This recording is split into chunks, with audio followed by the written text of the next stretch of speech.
Some os termos semelhantes. Inicialmente, eu digo que dois termos são semelhantes se eles possuem a mesma parte literal.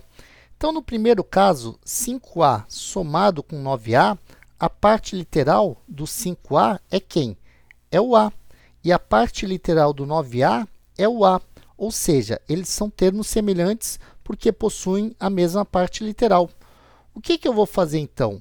Eu vou olhar os coeficientes. O primeiro termo tem coeficiente 5 e o segundo termo tem coeficiente 9.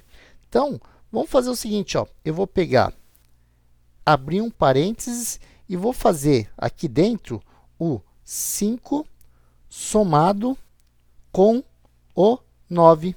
E aí, depois, eu vou pegar esse resultado, né, essa soma, e multiplicar pelo a. Então, quanto que isso aqui vai me dar? Bem, eu vou ter, então, aqui, ó, somando o 5 mais o 9, 14. Então, vou ter 14, e aí eu multiplico pela minha parte literal, 14a. Ou seja, a soma de 5a mais 9a resulta em 14a. Eu quero a soma algébrica de 13xy menos 8xy mais xy. Dá para perceber que eles são termos semelhantes. Por quê? Porque a parte literal é sempre xy. Então, eu vou olhar o quê? Eu vou olhar os coeficientes. Eu tenho um coeficiente aqui, que é 13, outro que é menos 8.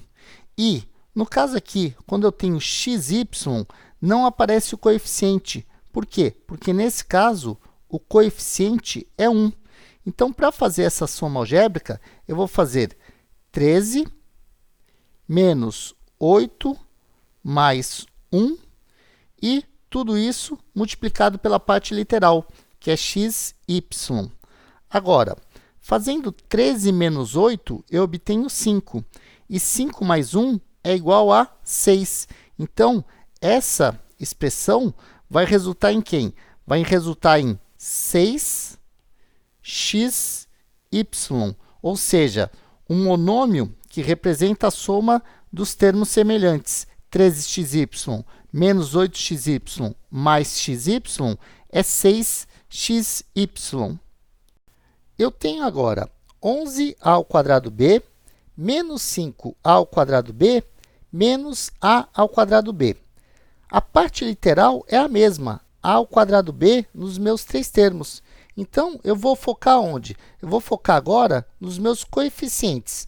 Quais são eles? Bem, eu tenho aqui um coeficiente 11, depois eu tenho menos 5, e no caso aqui de menos a ao quadrado b, o coeficiente é menos 1.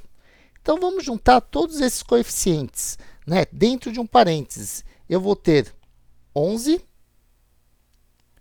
menos 5 e menos 1. Tudo isso vai ser multiplicado por quem? Vai ser multiplicado pela parte literal, que é a ao quadrado b. Calculando 11 menos 5, vai dar 6.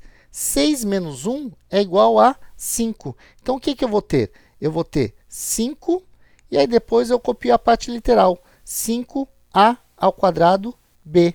Ou seja, a soma desses três termos resultou nesse monômio, 5a ao quadrado b. Eu tenho 3xyz mais 2xyz menos 5xyz. São termos semelhantes, por quê? Porque a parte literal é igual, é xyz. Então, o que eu vou fazer? Eu vou buscar aqui os coeficientes. Eu tenho 3, 2 e menos 5. Então, vamos fazer o seguinte, ó. Eu vou abrir um parênteses e vou fazer, ó, 3 mais 2 menos 5. E aí, eu fecho o parênteses e multiplico pela parte literal, que é xyz. Agora, quanto que é 3 mais 2 menos 5? Bem, 3 mais 2 menos 5 é igual a 0. Então, vou ter o quê? Eu vou ter 0 que multiplica xyz.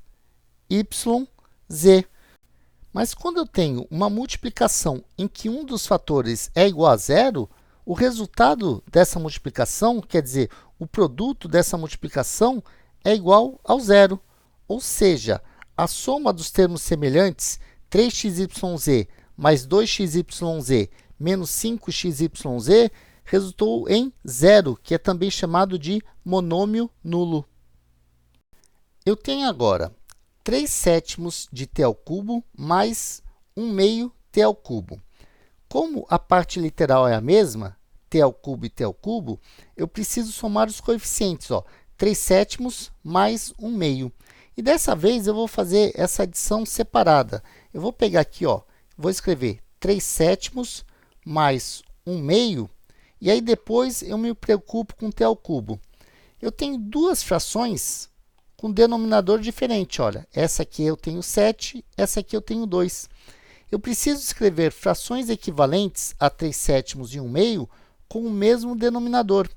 Então, eu vou pegar o quê? Eu vou pegar o mínimo múltiplo comum entre 7 e 2, que é o número 14. Então, vou colocar aqui, duas frações com denominador 14.